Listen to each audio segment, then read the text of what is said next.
आज मेरे favourite superstar की बात करूंगा। ये पब्लिसिटी में नहीं, सिंप्लिसिटी में बिलीव करते हैं। सिल्वर स्क्रीन हो या ओटीटी प्लेटफॉर्म, आज हर फिल्म की पहली चॉइस है वासेपुर का कुरैशी, मिर्जापुर के कालीन भैया। लोग कहानी भूल जाते हैं, इनका कैरेक्टर नहीं भूल सकते। ये trend setter, institution in himself, supremely grounded Pankaj Tripathi, जय हो। आज ये एक मुश्किल दौर से गुजर रहे हैं, घर में एक बड़ी दुर्घटना हुई है। भगवान से प्रार्थना करते हैं इनकी बहन और जीजा का जो अभी एक्सीडेंट हुआ बहुत बड़ा, भगवान इनको हिम्मत दे। पंकज त्रिपाठी ये एक ऐसे व्यक्ति है, कोई ऐसे ही पंकज त्रिपाठी नहीं बन जाता है। एक वक्त था जब धर्मपत्नी के जन्मदिन पे केक खरीदने के लिए इनके पास केवल 10 रुपए थे, पैसा नहीं था, और आज एक फिल्म के लिए 10-10 करोड़ से ज्यादा चार्ज कर लेते हैं। 5वीं क्लास तक कोई स्कूल की बिल्डिंग ही नहीं थी जहां पढ़े, ये पेड़ के नीचे बैठ के पढ़े थे, घर में टीवी नहीं था। पर इन्होंने एक चीज देखी कि मूवी थिएटर में जाने के लिए लोग जो है 2 घंटे की मनोरंजन के लिए 10-10 किलोमीटर पैदल जाया करते थे।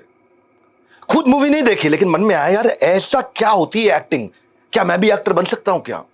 वहां से ये सवाल चालू हुआ इनके मन में। 20 साल तक इन्होंने कोई फिल्म नहीं देखी। पहली फिल्म तो 1994 में देखी थी, लेकिन एक्ट और जब अपने यहां गांव मोहल्ले में रामलीला होती थी तो लड़की का रोल प्ले इन्होंने किया, लोगों ने खूब मजाक उड़ाया। आज लर्निंग के यूट्यूब चैनल पर national award winner Pankaj Tripathi की 4 कमाल के लेसन दूंगा। 94 में पहली फिल्म करने से पहले 1993 की कहानी सुनाता हूं, जब वे कॉलेज में पढ़ते थे। उस समय मधुबनी में स्टूडेंट्स पर गोलियां चलाई गई थी, तो उस समय के जो चीफ मिनिस्टर थे लालू प्रसाद यादव, उनके खिलाफ उन्होंने कैंपेन और प्रोटेस्ट चालू कर दिया। खूब वो हल्ला किया सड़कों पे।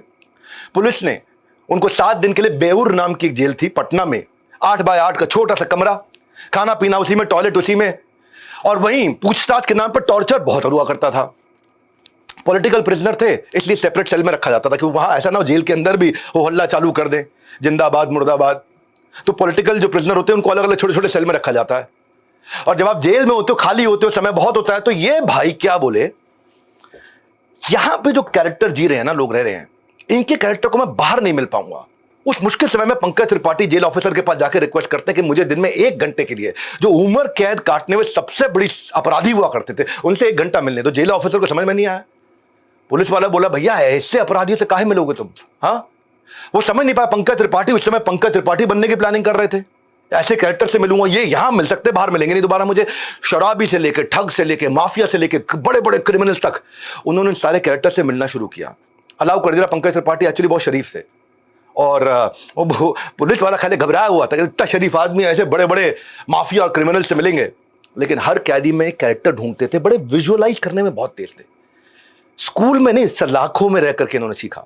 वो मानते हैं सब कैरेक्टर से मिल करके पंकज त्रिपाठी बनाया, चाहे वो गैंग्स ऑफ वासेपुर के सुल्तान कुरैशी हो, या मिर्जापुर के कालीन भैया हो, या सीक्रेट गेम्स जो बाद में आई उसके गुरुजी का कैरेक्टर हो। तो बोले मैंने वहीं से सीखा था, और जो ये सीखने की इच्छा थी इनमें, जो चाह थी, वो आज सीखना चाहता हूं मैं कि मैं आप सबको सिखा सकूं और शेयर कर सकूं। 1999 की कहानी सुनाता हूं आपको। मौर्या होटल है पटना में, मैं कई बार रहा हूं वहां जाकर। जब पटना जाता हूं उसमें रुकता हूं, तो वहां आलू प्याज छीलने का काम पंकज त्रिपाठी, 99 की बात कर रहा हूं मैं। एक दिन को पता लगा मनोज बाजपेयी उस होटल में आए हुए थे।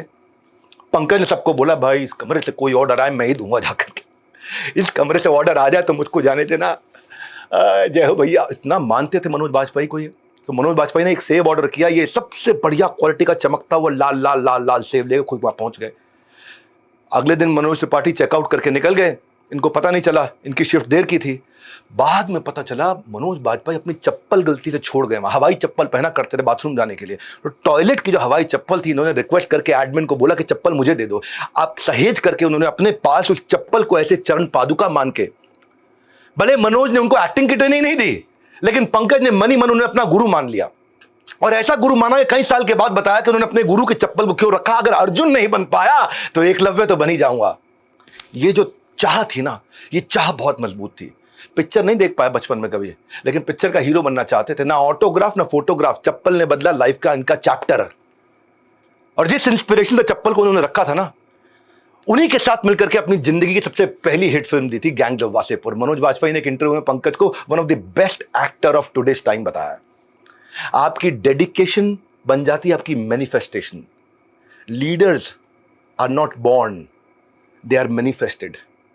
और ऐसे धीरे धीरे मैनिफेस्ट हुए पंकज त्रिपाठी। डेडिकेशन बन जाती है मैनिफेस्टेशन, वो असलियत के रूप में सामने, रियलिटी के रूप में आती है।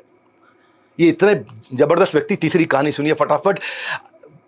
हमेशा अपने काम से जवाब दो, केवल शब्दों से नहीं। 1994 में हम आपके हैं कौन इन्होंने पहली मूवी देखी थी। उसके बाद उन्होंने कहा कि अब समझ में आ गया कि लोग इन्हें क्यों देखना चाहते हैं, मैं नेशनल स्कूल ऑफ ड्रामा में भर्ती होना चाहता हूं। 2 बार गए, national school of drama reject हो गए। 2001 में तीसरे अटेम्प्ट में अंदर जाकर के नेशनल स्कूल ऑफ ड्रामा में select. National school of drama पहले समझ लेते हैं होता क्या है। जैसे डॉक्टर बनने के लिए एम्स है, इंजीनियरिंग के लिए सबसे बड़ा आईआईटी है, एमबीए के लिए सबसे बड़ा आईआईएम है, ऐसे ही एक्टिंग के लिए सबसे बड़ा नेशनल स्कूल ऑफ ड्रामा है। और पंकज त्रिपाठी पहली बार जब एक्टिंग करने के लिए मुंबई आए 2003 में अपनी एनएलटी से पूरी ट्रेनिंग लेकर के, तो 5,000 रुपए का उनको एक रोल मिला जिसमें एक्शन सीन था। 3 4 5 रीटेक किए, लेकिन एक्शन डायरेक्टर खुंदक खा गए। किसको पकड़ लाए हो भैया, किस गधा को पकड़ लाए हो? पंकज त्रिपाठी खूब बुरा भला बोला और असिस्टेंट को बोल के उसको धक्के मार के बाहर निकाल दिया। पंकज त्रिपाठी धक्के मार के जब बाहर निकाले जाने लगा तो जो सीनियर एक्टर था वो उनसे पूछ लिया, भैया 5,000 रुपए के लिए इतनी गाली सुनकर तुम्हें गुस्सा नहीं आ रहा है? 5,000 रुपए के लिए इतनी गाली काहे सुन रहे हो? पंकज ने कहा, ये सारी गालियां मिल करके मेरे फोकस को बढ़ा रही हैं। सूरज की इतनी सारी किरणों में से थोड़ी सी को भी अगर लेंस से लेके लगा के कागज पे आग लगा सकती है ना, ये सारी गालियां इकट्ठी कर रहा हूं, अपने फोकस को मजबूत करूंगा। देखना यही आदमी एक दिन जिसने आज मुझे धक्के मारे मेरी डेट्स मांगेगा। और डांट पर नहीं, अपनी आठ पर ध्यान दिया उन्होंने। जो आज गाली दे रहा है कल वो मेरे लिए ताली बजाएगा। मैं अंदर से पहले से ही क्लैरिटी इज पावर। पहली फिल्म थी इनकी रन 2004 में, उसमें 8,000 रुपए मिले। 5 रुपए वाला चिकन बिरयानी भैया वो कौवा बिरयानी है। अब खाइएगा कौवा बिरयानी तो मोहम्मद रफी जैसा आवाज थोड़ा ही आएगा। लेकिन 8 साल के बाद वही हुआ, इनकी एक बड़ी फिल्म की स्क्रीनिंग हो रही थी। उस स्क्रीनिंग में सब लोग आए हुए थे, बॉलीवुड के हुज आए थे, तो वो एक्शन डायरेक्टर भी आया हुआ था स्क्रीनिंग में। थिएटर पर स्क्रीनिंग चल रही, खत्म होते ही एक्शन डायरेक्टर ने खड़े होकर तालियां बजाई और बोला, वाह सर क्या काम किया, कोई डेट्स मिल जाएंगी आपसे। वही दिन वापस आ गया जिसका पंकज त्रिपाठी ने पहले ही भविष्यवाणी कर दी। पंकज ने बड़ी पोलाइटली उनको कहा, असिस्टेंट से बात करके डेट ले लीजिएगा। पंकज ने गुस्से का रिएक्शन लाइट कैमरा एक्शन से दिया। जो आप पर सवाल उठाए उसे जुबान से नहीं, काम रह करके अपनी कामयाबी से जवाब दीजिए। बिजनेस में जब एक्सपैंड करना होता है ना, जो अपने गोल पर भयंकर शुरू से क्लियर फोकस रहता है, पंकज त्रिपाठी की तरह शांत रहकर अपने प्लान को एग्जीक्यूट कर जाता है। मैं भी एक रॉयल एलीट क्लब, जहां शांत रह के प्लान को एग्जीक्यूट कैसे किया जाए, आराम से कुर्सी पे बैठ करके पूरे देश दुनिया के ऑपरेशंस को कैसे बिजनेस एक्सपेंशन किया जाए। रॉयल एलीट क्लब थोड़ा अलग तरीके का प्रोग्राम है, सबके लिए नहीं, मैं बताया था। उसमें खाली 50 सीटें होती हैं, केवल बड़े बिजनेसमैन आते हैं। ये 2 दिन का प्रोग्राम है, 18-19 मई। बाई चांस अगर आप ऑलरेडी अच्छा बिजनेस कर रहे हैं, किसी को जानते हैं, उनको रॉयल एलीट क्लब के बारे में बता दीजिएगा। 5 स्टार 7 स्टार में होता है, बिल्कुल एलीट क्लब होता है। जो बड़ा बिजनेस ऑलरेडी कर रहे हैं, जिन्होंने खाली एक्सपेंशन करना, उन 50 लोगों को इकट्ठे बैठाता हूं मैं और 2 दिन उनके साथ में ऑपरेशंस एग्जीक्यूशन की स्ट्रैटेजीज पर डिस्कशन करता हूं। वापस आ रहा हूं मैं पंकज त्रिपाठी पे। Go fancy only if it brings efficiency. Fancy नहीं है ये आज भी क्या कपड़े पहनते हैं। गैंग लव वासेपुर का नाम बढ़ने के बाद प्रोडक्शन हाउस इनको सब काम करना चाहते थे। लेकिन उस टाइम पे 2012 की बात बताता हूं, उनकी गाड़ी छोटी थी और छोटी गाड़ी होने के कारण कई बार चौकीदार जो होता था फिल्म सिटी का, वो गार्ड गेट नहीं खोलता था। उसको लगता है पता नहीं कौन आ गया यहाँ पे, छोटी सी गाड़ी। और जो जूनियर आर्टिस्ट थे इनके, वो लंबी लंबी लग्जरी गाड़ी में आते थे, ऐसे गेट ऑटोमेटिक खुलता था उनके लिए। तो कई बार इनको जो है गार्ड को समझाना पड़ता था, अरे भैया काहे दरवाजा नहीं खोल रहे हो। शीशा खोलते रहते, यूं यूं घुमा घुमा के। विंडो, पावर विंडो भी नहीं थी। 2013 में एक बार अपनी छोटी गाड़ी से आए तो लोग पहचाना नहीं और लगातार हॉर्न बजाए जाए और गार्ड उठे भी नहीं। गार्ड अपना बतिया रहे, वहां बीड़ी पी रहे। इन्होंने शीशा घुमा घुमा के तुरंत खोला, गार्ड आया, पहचाना, वो शर्मिंदा होगा, अरे पंकज त्रिपाठी क्षमा चाहते, गेट खोल दिया। और गार्ड से ज्यादा शर्मिंदा ये खुद हो गए कि गाड़ी की इतनी वैल्यू है, मैं इतना काम करता हूं। वो थोड़े दिन के बाद 2014 में भी ऐसा बड़ा इंसिडेंट हो गया कि फिल्म सिटी के बाहर वीआईपी मूवमेंट चल रहा था, तो पंकज त्रिपाठी की गाड़ी को पीछे कर दिया और सारी लग्जरी गाड़ियां आगे निकले जा रही हैं। वीआईपी मूवमेंट है, अच्छा लग्जरी गाड़ी को कोई रोके नहीं। शाम को पंकज त्रिपाठी को पहुंचना था, सनसेट का शूट था, बिल्कुल सूरज डूबने से पहले का। वो शूट इनको शूट कर ही नहीं पाए क्योंकि इनकी गाड़ी रोक दी गई थी, पीछे छोटी गाड़ी थी। उस दिन उन्हें एहसास हुआ, उन्होंने कि भाई गाड़ी की क्या इनकी जिंदगी में कोई अहमियत नहीं हुआ करती थी। रोज रोज से गार्ड से बहस ना करना पड़े, टाइम वेस्ट ना हो, इसलिए पंकज ने पहली बार 2014 में जो बड़ी लग्जरी गाड़ी खरीदी, आज भी वही चलाते हैं। 10 साल में बदली नहीं गाड़ी उन्होंने।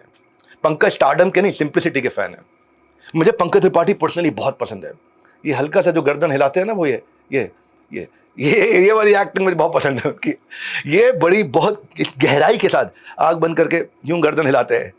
फिल्मों में सफलता मिलने के बाद भी वो ना चाहते हुए भी लग्जरी गाड़ी खरीदनी पड़ी क्योंकि छोटी कार उनके लिए सफिशिएंट तो थी पर एफिशिएंट नहीं थी। एफिशिएंसी पे खर्च करना है, लग्जरी पे खर्च नहीं करना। पंकज इतने सिंपल है कि बॉलीवुड के one of the busiest star होते हुए भी आज अरमानी और गुच्ची जैसे सारे ब्रांड अफोर्ड कर सकते हैं, लेकिन फिर भी खादी के कपड़े पहनना पसंद करते हैं। पंकज कपड़ों को नहीं, काबिलियत को जरूरी समझते हैं।